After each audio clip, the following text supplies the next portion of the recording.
नमस्कार दोस्तों, मैं अमित वर्मा आप सभी का आपके अपने प्लेटफॉर्म अमित बीटेक वाला पर स्वागत करता हूं। जैसा कि आप सभी लोग जानते हैं, हमारे इस प्लेटफॉर्म पर दिल्ली पुलिस तथा यूपी पुलिस से रिलेटेड डेली मैथ के इंपॉर्टेंट क्वेश्चंस की सीरीज चल रही है।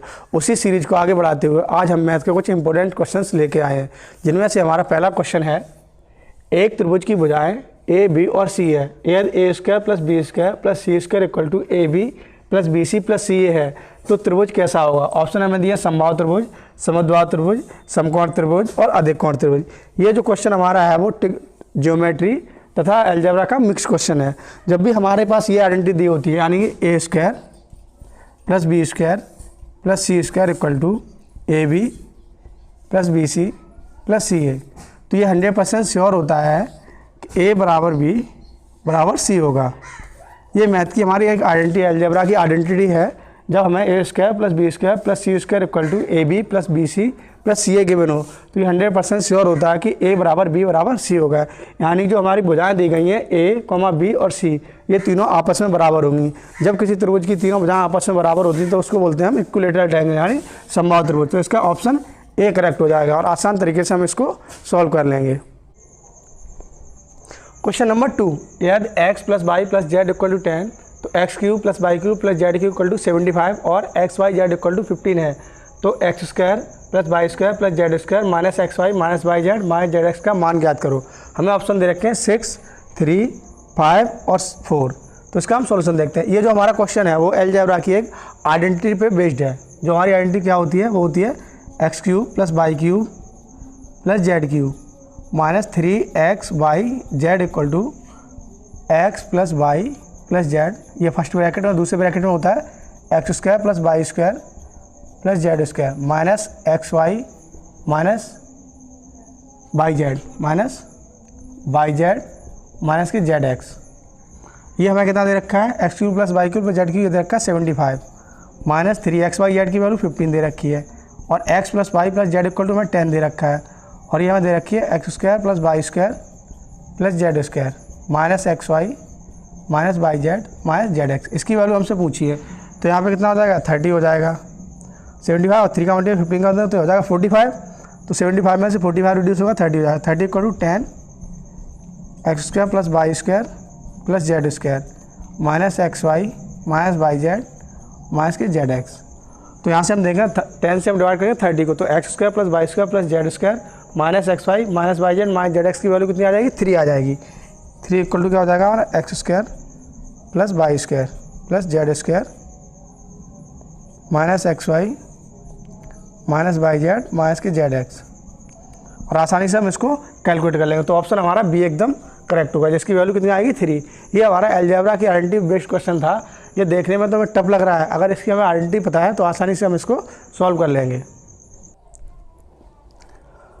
क्वेश्चन नंबर 3, ए, बी और सी की आय क्रम का कुल योग 42,000 है। ए, बी और सी अपनी आय का क्रम से 50%, 65% और 72% खर्च करते हैं।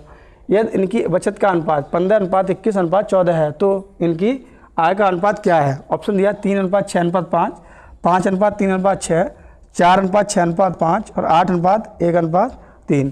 तो हम इसका सॉल्यूशन देखते हैं। हमारे पास 3 पर्सन्स हैं, ए, बी और सी। तो इनकी जो बचत है सेविंग है प्लस एक्सपेंडिचर यानी खर्च, इन दोनों का सम किसके बराबर हो जाएगा, इनकम के बराबर हो जाएगा। बचत का रेशियो दिया 15, 21 और 14 यानी 14।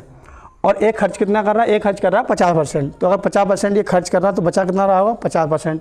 अन्य जितना ये बचा रहा है उतना ये खर्च कर रहा है, तो यहाँ पर 15 आ जाएगा। बी है, बी जो खर्च कर रहा है वो कितना कर रहा है, 65%। 65% ये खर्च कर रहा है और बचा कितना रहा है, ये 35%। 35% का मतलब क्या होता है, 35/100, 5 से कैंसिल आउट, 7/20 यानी 7 रुपीज़ को बचा रहा है। टोटल इसकी इनकम कितनी, 20। 7 रुपये को बचा रहा है, टोटल कितनी, 20। तो 13 को ये खर्च कर रहा हो तो 7 की वैल्यू कितनी दे रखी, 21। तो 13 की वैल्यू कितनी हो जाएगी, 39। क्लियर। और जो हमारा सी है, सी कितना खर्च कर रहा है, 72%। तो सी बचा कितना आ रहा है, 28%। तो 28/100, 4 से कैंसिल आउट, ये 7 बार कटेगा और ये 25 बार। यानी सी की जो टोटल इनकम वो कितनी है, 25। और वो खर्च बचा कितना रहा है हमारा, 7 की वैल्यू तो कितनी दे रखी है, 14। तो और टोटल इनकम इसकी कितनी है, 25 यानी 50 हो जाएगी। तो 14 हम 50 में रिड्यूस कर देंगे, यानी उसकी जो एक्सपेंडिचर है वो कितना है, 36। फिर से एक बार सी का हम देखते हैं। सी कितना हमारा बचा रहा 7 रुपये। 7 की वैल्यू कितनी दे रखी है 14। टोटल उसकी इनकम कितनी है 25। तो 25 में से हम 7 को रिड्यूस कर देंगे तो कितना बचेगा 18।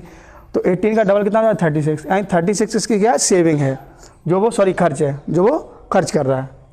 तो इनका सम हो जाएगा टोटल, ये कितना हो जाएगा 30 हो जाएगा, और ये हमारा कितना हो जाएगा 50 हो जाएगा, और ये हमारा कितना हो जाएगा, सॉरी ये कितना हो जाएगा 60, और ये हमारा कितना हो जाएगा 50 हो जाएगा। तो 0 से 0 ये कैंसिल हो जाएगा। 3:6:5, यानी ऑप्शन हमारा जो करेक्ट होगा वो ए करेक्ट होगा। एक बार फिर हम देखते हैं, उसमें हमने क्या दिया था, उसने सेविंग का रेशियो दिया था, हमें सेविंग का रेशियो दिया था, उसकी हेल्प से हमने उसका जो खर्च है, खर्च का रेशियो आसानी से फाइंड आउट कर लिया, और दोनों का जो सम होगा भाई हमारी क्या होगी इनकम, तो इसकी दोनों के सम का हमारा ये इनकम हो गई, बी की ये इनकम हो गई, सी की ये इनकम हो गई।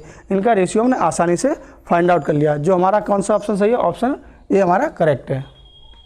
नंबर 4, 720 विद्यार्थी वाले एक स्कूल में लड़कों और लड़कियों का अनुपात 3:5 है। यदि 18 नई लड़कियों को प्रवेश दिया जाता है तो कितने लड़कों को प्रवेश दिया जाना चाहिए जिससे लड़कियों का अनुपात बदलकर 2:3 हो जाए। ऑप्शन दिया हमारा 42, 50, 44 और 38। यानी कि स्कूल है उसमें हमारे कुल स्टूडेंट कितने हैं 720, और लड़के और लड़कियों का अनुपात किससे है, कितना उसमें 3:5 है। तो उसमें क्या 18 नई लड़कियों का और एडमिशन हुआ, तो पूछ रहा कितने और नए लड़कों का एडमिशन हो ताकि हमारा जो अनुपात है वो कितना हो जाए 2:3 हो जाए। इसका हम सॉल्यूशन देखते हैं। इधर ये बॉयज़ हैं और ये गर्ल्स हैं। अनुपात हमें पहले कितना दिया 3:5 दिया है, यानी 8 की वैल्यू हमें कितनी दे रखी है, टोटल कितने दे रखे हमें 720, 3:5, और ये 8 की वैल्यू में कितने दे रखी है 720 दे रखी है। तो 8 ने 72, यानी 1 की वैल्यू 90, तो 3 की वैल्यू कितनी हो जाएगी 270, तो पहले लड़के थे, और 5 की 450, 1 की वैल्यू कितनी यहाँ पे हमारी आ रही 90, तो 5 की वैल्यू कितनी हो जाएगी 45, 450, यानी 450 लड़कियाँ थी। अब क्या हुआ कंडीशन के हिसाब से 18 लड़कियाँ और ऐड कर दी गई, तो इसमें कितनी 18 लड़कियाँ हम ऐड कर दें, 8 और ये 6, यानी 468 लड़कियाँ हो गई हैं। अब अनुपात हमारा कितना होना चाहिए 2:3 हो जाना चाहिए। तो ये 468 दिया है, वो किसकी वैल्यू दे रखी है हमें 3 की वैल्यू दे रखी है, ये किसके बराबर 3 के, तो 1 किसके बराबर हो जाएगा 468/3, तो 3 × 3 तिरछे 15 तिरछे घटा, 1 की वैल्यू यहाँ पे कितना आएगी 156, 1 की वैल्यू हमारी कितनी हो जाएगी 156। तो अकॉर्डिंग टू क्वेश्चन जो हमारी न्यू कंडीशन बनेगी उसमें हमारे लड़के कितने हो जाएंगे 2, 1 की वैल्यू 156, तो 2 की वैल्यू कितनी हो जाएगी यहाँ पे नई कंडीशन के हिसाब से। जो हमारे बॉयज़ होंगे वो कितने हो जाएंगे, 2 का मल्टीप्लाई कर देंगे 156 में, तो 12 की 2 और यहाँ पे 10 11, यानी कि ये हो जाएगा 312। यानी लड़के अब हमारे हो कितने चाहिए 312 हो जाने चाहिए, और लड़कियाँ हमारी कितनी हैं 468 हैं। पहले लड़के थे कितने हमारे 270, अब हो कितने जाने चाहिए 312, तो कितने हमने ऐड कर दिए, तो 42 स्टूडेंट हमने और ऐड कर दिए, यानी 42 लड़के अगर और नए एडमिशन हो जाएं तो हमारा जो रेशियो हो जाएगा वो 2:3 हो जाएगा, और आसान तरीके से हम इसको सॉल्व कर लेंगे। नंबर 5, किसी वृत्त की जीवा उसके व्यास के आधे के बराबर है। वृत्त के लघु चाप और दी चाप पर इस जीवा द्वारा अंतित कोणों के बीच अंतर ज्ञात कीजिए। ऑप्शन दिया है 30 डिग्री, 150 डिग्री और 120 डिग्री और 60 डिग्री। यानी उसने क्या बोला, किसी वृत्त की जीवा उसके व्यास के आधे के बराबर है, यानी इनडायरेक्ट वे में वो हमसे कह रहा है जो वृत्त की जीवा है वो उसकी त्रिज्या के बराबर है। यानी ये हमारा एक वृत्त है और ये इसकी जीवा है जो इसके रेडियस के बराबर है। अब वो कह रहा है वृत्त के लघु चाप, यानी ये हमारी त्रिज्या है, तो ये भी आर है, ये भी हमारी रेडियस आर है, तो ये भी हमारी क्या आर, यानी वृत्त की जो जीवा है वो उसके जो व्यास है उसके आधे है त्रिज्या के बराबर है। और तो ये वाला कितना एंगल हो जाएगा हमारा 60 हो जाएगा, तो ये वाला 60 हो जाएगा, तो इसके जो दीर्घ चाप पर जो इस जीवा द्वारा अंतित कोण हो जाएगा वो कितना हो जाएगा हमारा 30 हो जाएगा, क्योंकि जो जीवा है वो केंद्र पर डबल कोण अंतित करती है जो परिधि पर अंतित करेगी। परिधि पर कितना करेगी 30 और यहाँ पर कितना कर रही है 60 आधा होगा 30, और बोला है इस जीवा द्वारा अंतित कोणों के बीच अंतर ज्ञात कीजिए। तो ये जो दीर्घ चाप पर कितना अंतित कर रही है 30 डिग्री, और ये जीवा जो लघु चाप ये वाला है इस पर कितना अंतित करेगी, ये हमारा क्या बन जाएगा एक चक्री चतुर्भुज बन जाएगा। चक्री चतुर्भुज के आमने सामने कोणों का ये फल कितना होता है 180, तो ये हमारा कितना हो जाएगा 150 का। यानी कि इस जीवा द्वारा जो हमारी जीवा ए बी है इस जीवा द्वारा जो हमारा दीर्घ चाप है उस पर अंतरित कोण कितना है 30, वो हमने कैसे निकाल लिया। इस जीवा ने केंद्र पर कितना कोण अंतरित किया 60, वो कैसे निकाला। जीवा की लंबाई रेडियस की लंबाई के बराबर है, तो ये क्या संभावित त्रिभुज बन गया, तो ये 60 है, तो ये कितना हो जाएगा परिधि पर 30 हो जाएगा, यानी जो हमारा दीर्घ चाप है उस पर अंतरित कोण कितना हो जाएगा 30, और जो हमारा लघु चाप है उस पर अंतरित कोण कितना हो जाएगा 150, क्योंकि एक चक्रीय चतुर्भुज बनेगा, आमने सामने कोणों का योगफल कितना होता है 160, तो ये कितना होगा 150। इन दोनों का हमसे अंतर पूछा गया है, तो अंतर हमारा कितना निकल के आएगा 120, तो ऑप्शन सी हमारा करेक्ट होगा। नंबर 6, यार 6 पुरुष और 8 महिलाएं किसी काम को 86 दिनों में कर सकते हैं, तो 14 पुरुष और 10 महिलाएं उसी काम को पूरा करने में कितने दिन का समय लेंगे। ऑप्शन दिया मैं 25 डेज, 30 डेज, 28 डेज, 24 डेज। इसका हम सॉल्यूशन देखते हैं। उसने क्या बोला 6 पुरुष या 8 महिलाएं बराबर 8 महिलाएं जो हमारी वो कितने दिनों में कर सकती कार्य को 86 दिनों में कर सकती हैं।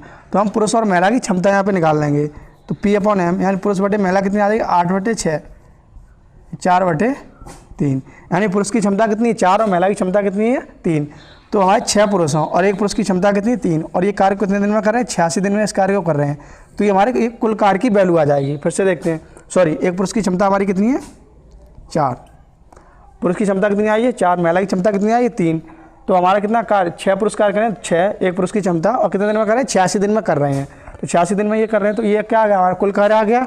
ठीक है, और हमसे पूछा है उसी कार्य को 14 पुरुष और 10 महिलाएं उसी कार्य को मिलकर कितने दिनों में पूरा कर पाएंगे। तो पुरुष कितने हमारे 14, तो 14 पुरुष है, एक पुरुष की क्षमता हमारी कितनी थी 4 प्लस महिला कितनी 10, एक महिला की क्षमता कितनी थी 3, तो ये कुल क्षमता कितनी हो जाएगी 14 56 और 30 यानी 86 क्षमता हो जाएगी।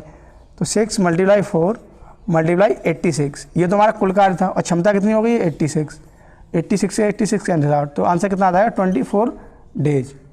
तो हमारा ऑप्शन कौन सा करेक्ट हो जाएगा, ऑप्शन डी करेक्ट हो जाएगा। आसान तरीके से हम इसको सॉल्व कर लेंगे। सिंपली हमें पुरुष और महिला की क्षमता निकालनी थी, और क्वेश्चन ने जो हमसे बोला था वो उसको हमने कर दिया। उसने बोला 6 पुरुष जो हैं 86 दिन में कार्य को कर रहे हैं, तो 6 × 4 एक पुरुष की क्षमता और 86, ये टोटल कार्य हो गया बटे 14 पुरुष एक पुरुष की क्षमता प्लस 10 महिलाएं एक महिला की क्षमता, ये हमारी कुल क्षमता हो जाएगी। उससे हमने डिवाइड कर दिया और आंसर को हमने कैलकुलेट किया। नंबर 7, 2 वर्ष पहले एक शहर की जनसंख्या 5 लाख थी, यदि वार्षिक जन्म दर और वार्षिक मृत्यु दर 6%, 3% हो, तो शहर की वर्तमान जनसंख्या कितनी। ऑप्शन दिया हमारा 5,36,440, 5,80,440, 5,30,450, 5,40,550। इसका हम सॉल्यूशन देखते हैं।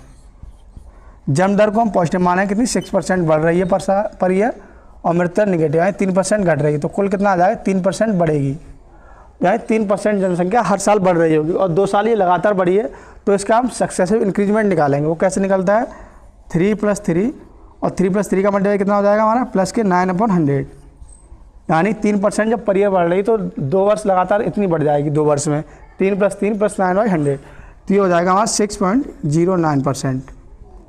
इतनी जनसंख्या हमारी 2 साल में बढ़ चुकी होगी। तो 5 लाख का ये कैलकुलेट कर लेंगे हम।